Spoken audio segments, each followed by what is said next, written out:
as people start to view how other people are buying, they want to get in as well. They don't want to miss out. If people were smart right now, they'd be buying in as we're speaking today. Welcome everyone to the SlabStox Instagram live show every Wednesday at 5 p.m. Eastern Time. So the first topic is the state of the basketball card market and where it's going, and today where it is from last month. As all of you know, the basketball card market has dropped around 35 to 50% depending on the card over the last month. I'd say month and a half, looking back to August 24th. But there are some very important things here to look at when determining where the market is headed. And I'm starting to see a very small shift in the basketball market. Here's Nate. Let's continue the conversation. All right, so looking at the number one basketball card in terms of volume and what's been talked about in the past 8 months has been the Luka Doncic 2018 Prism Base Rookie PSA 10. I think everyone knows that. It has now been selling consistently for $1,300 for the last 2 weeks. And recent ones are even approaching $1,400. If you go back to September 8th, this card was selling for $1,200. The Prism Rookie number 280, I think the number is, PSA 10. It was selling between $1,150 and $1,200 on September 8th. And now it's up 15% over the last over the last month. And if you go further back, it was all the way up, as we know, at the peak of $2,000 to $2,200. So it's dropped a ton, went all the way down to $1,150. It's now up to $1,300 to $1,400, and we can project out possibly where this can be going into next season. I'm going to keep running through more examples here, and then we will discuss overarching thoughts on this as I get through these examples. So Zion Williamson, 2019 Prism Base Rookie PSA 10. That's consistently been selling for $550 since September 20th. It was around $600 before that, but it's now been almost a month that it's set a floor. So the price hasn't moved. It's maybe been up or down $10 each way, but it's set a floor for the past month now at $550. Devin Booker, 2015 Prism Rookie PSA 10, is now $735. It was up to $1,500 when he was playing the bubble. And September 21st, it was $850. So it is down around $100. Basically, what I'm trying to say is this, is that Luka, this Prism-based PSA 10 Luka, is the card in the basketball market. It's the card that sets all the rules for the rest as the market shifts. Everything can't shift at the same time. It's absolutely impossible for that to happen. Stuff has to move in waves. It has to be one card first, and then the next card, and then the next card, and then the next card, or different groups of guys like Luka and Tatum, and then it's Zion and Ja, something like that. Luka is the leader of the pack. And we saw it during COVID too, and I'll give you examples. March 9th, the season got suspended for the NBA, and Luka Doncic Prism-based PSA 10s were $625. March 23rd, this is 14 days later, 2 weeks, it was down to $390. So it dropped $200 and some in the span of 2 weeks. People are panicking selling because they didn't know when basketball was going to come back. They didn't know what's going on. And if you fast forward to June 17th, which is the day that the NBA announced when the season was coming back, the exact day they announced that it was going to be on July 30th, it was up to $700. So this card went up $310 in the span of around 2.5 months. And that is a very key point there, because right now, as we sit here today, we do not know when the NBA is coming back. We have no idea. But what I'll tell you is between March 23rd and June 17th, this card gained $310. $310. No one knew in that span when basketball was going to return, the exact day. We knew it was going to come eventually, but we didn't know when. And it went up $310 in that time frame. Looking right now, this card just saw a 15% gain in the last month, a little bit under a month, or over a month, and we still don't know when basketball is coming back. Now, imagine 2 months from now, either basketball starting or we know when it's coming back. It's one of the two options. It's probably going to be we know when it's coming back. It'll probably start in January, February at some point, or Nate even brought up something about March possibly to me today. The only reason I said March was because I saw a report that owners may push back if they think they can get fans in the stands, and therefore a March start if they can get fans in the stands. If it's not a possibility, then I imagine it'll start earlier. Sure, sure. Yeah, so I imagine the same. I imagine it's going to be sometime in January, February. And my whole point on this entire topic is that we have the card that's leading the pack. It has the most sales volume. It's the easiest to track. It's the trender that everyone's watching. Has gone 15% now in the last couple weeks. And everything else has either stabilized or is dropping a little bit, like the Devin Booker. We've seen Giannis stabilize. We've seen Zion stabilize now. As that Luka starts to gain, when it goes from 15% to up 25%, then you see these other cards jump 5 to 10%. Then you see all the other cards in the marketplace starts to see more demand as the season comes back. And I will say this is not going to be COVID round two. You're not going to see a Luka go from $390 all the way up to the $1,000 before the season starts, which on July 28th, the Luka Doncic PSA 10 was worth $1,000. That is over double the price.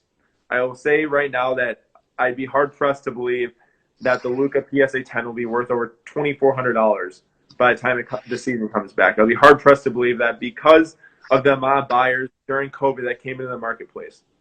This discussion is not to say that it's COVID 2.0. It's to say that we can look at what happened during COVID and we can take it on a much lesser scale and understand how markets move. It drops, it plateaus, buyers see that's a floor. They know it's not going to go lower. They start to buy back in because everyone's waiting for the next basketball season to start. And that's what I think is happening right now. And I think we're going to see over the next week, 2 weeks, 3 weeks to a month to 2 months, all this start to play out because as people start to view how other people are buying, they want to get in as well. They don't want to miss out. If people were smart right now, they'd be buying in as we're speaking today because the number one card in the market in terms of trend has hit a floor. If that hit a floor, other cards are going to hit a floor soon, as we're already seeing with Zion, as we saw with Giannis, the select PSA 10, that graph from last week. This is a big discussion around that too. And we're going to start to see with Devin Booker, Jamal Murray, Donovan Mitchell, Jason Tatum, all those guys. It's going to happen throughout the basketball marketplace over the next month. And then we're going to start to see these 5, 10, 15, 20% increases. And who knows what can happen from there. It all depends on how many buyers are coming into the basketball market. And I want to make 2 more points really quick. This is all a cyclical thing. It's all based on a cycle. In July, it was basketball. July basketball was the hottest thing in the market. Come August, it's still super hot into mid-August, but then football takes over. Everyone wants running backs. Everyone wants wide receivers. Everyone wants football as season's starting. And then once football starts and people's interest is waning, people are taking profit already, it goes to Pokemon because now there's big rappers and big personalities out in the space that want Pokemon cards. But how long is that? We just had the biggest media hype weekend ever for Pokemon. Can it get even better from here? It might. Do we know? No. It might get better. People might still want their Pokemon cards. I mean, I actually really enjoy it. I just ripped some packs today. It's really cool stuff. But in terms of buying it at a peak, this is a peak for Pokemon. And what's it going to be in November then? Well, could be people buying off-season baseball, but the market's so small there that you would probably barely notice. But what you will notice is that people buying back into basketball is the next cycle. It's just one in a wave now. People lost interest in football cards because Joe Schmo gets hurt. He doesn't put up 30 fantasy points. He doesn't do whatever. Or you're Josh Allen and you're 4-0 at one point and one of the best quarterbacks in the NFL. I know that last night they got destroyed, but before that his cards didn't even go up that much. Everyone just wants the next thing that can gain value, and that is basketball. And it's clear as day to me looking at the Luka market, looking at other star NBA markets and what's happened. That's my TED Talk. I don't really have anything else to speak on it at the moment. I know that we're here to take questions from you guys and get Nate involved in answering those, so we can move on to that. But that's just all I want to say. And I do want to say this. It will not be immediate. Just because I said that now, you're not going to be able to go out there and buy something and flip it for 50% gain a week later. It's going to be a little bit of a process thing here. The rest of the market needs to realize it.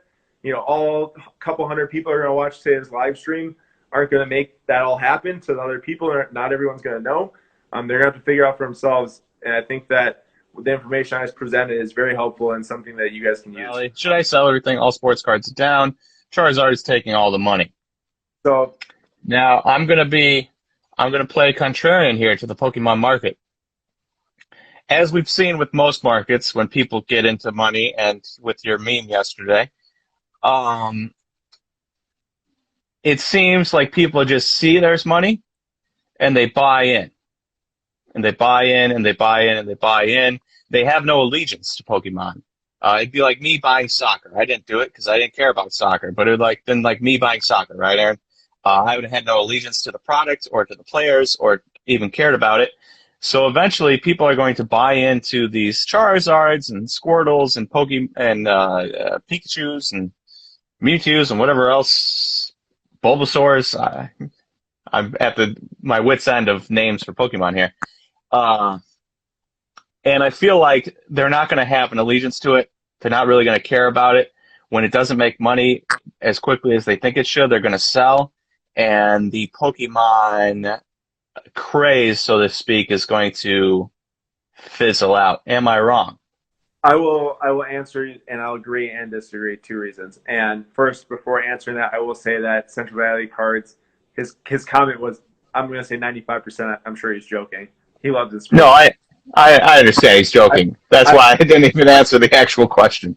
I just want to point out, Pokemon thoughts. This is another, or Pokemon thoughts. This is another thing I want to give here. So obviously you've seen, we've been producing a lot of content on Pokemon recently, and that's because we report on the market. We see what goes on, we cover it. We want to make people alert of it. If people have Pokemon cards in their basement and we never post about it, they might not ever know that they're worth. That's the hottest segment of the market. Just because we're producing content on it and making funny memes on it, or I'm opening some packs here just for fun because I love cards, does not mean that it's worth a ton of investment money at the moment, because it has exploded in the past 3 weeks, and that is a recipe for not good stuff in the short term. I'm not saying that Pokemon is not a long term. People do love Pokemon, and there are a lot of people that love it, and they are worldwide, and that is 100% valid. And I really think that long term, more people are going to start to revisit from their childhood.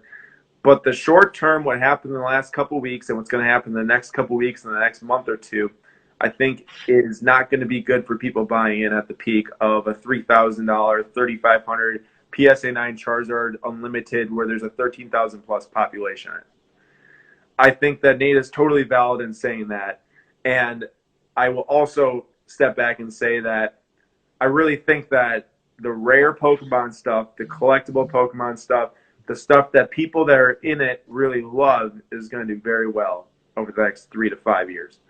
And I think as the card market grows and more people get into it, and there are going to be more people than just Logan Paul and Logic, because we saw with sports cards, many more than just the first two came in. So we have to remember where sports cards were at with outsiders and influencers and celebrities. Think about where Pokemon is right now with Logan Paul and Logic, and then some WWE wrestlers getting involved. We have to think about what that's going to look like over the next 6 to 8 months, because that's how long it took basketball cards to really gain a ton of traction on social media. Now, there were people that are early, and a lot of our followers were too, but there are also people that are later. And I just want to say that while buying right now on first edition 1999 base set PSA grade stuff is not a good idea in my book, I still think that the cards are very valuable. I think they will be in the future. I just think that this is a pinch of a market. And I explained in the YouTube video on Monday where it's the most hyped weekend of all time that I've seen when I've been in the card market for these exact cards. And I just don't see how the next 2 months can yield what happened. And I think that's why people are buying rapidly, so they expect it to happen again. And I think that you might be in the same mindset as me. Yep. I 100% think that there's people that do not care about Pokemon at all that are going out and saying, oh, $3,000 for a Charizard, I'm going to buy one without doing any research. And then maybe there's a momentary increase in price because people will see that, and there will be an influx of people with cash just being like, oh, I'm not going to do any research at all, I'm just going to buy. But then eventually that will run out, and you will have the flippers with no flippers left to buy, and the price will go. And that's why I think in the short term that will happen. But I also think there's many people, like my high school friend that's texting me, hey, I used to have all these cards, I love Pokemon, I want to get back in. I think that many of those people are going to get back in as well, which is why long term this is smart. But please wait 2 months on a lot of this not rare stuff. And one more I want to say is that think about the last weekend. It was all 1999 Pokemon base set first edition. Think about everything else that's out there. There's so much Pokemon out there from year 2000 to year 2020 that there's got to be a lot of uncharted area that people who are really smart in Pokemon know what's popular in the community. Once those people start talking about it, everyone else is going to latch on. People could clean up in Pokemon if you know between 2000 and 2020. I don't, but other people do.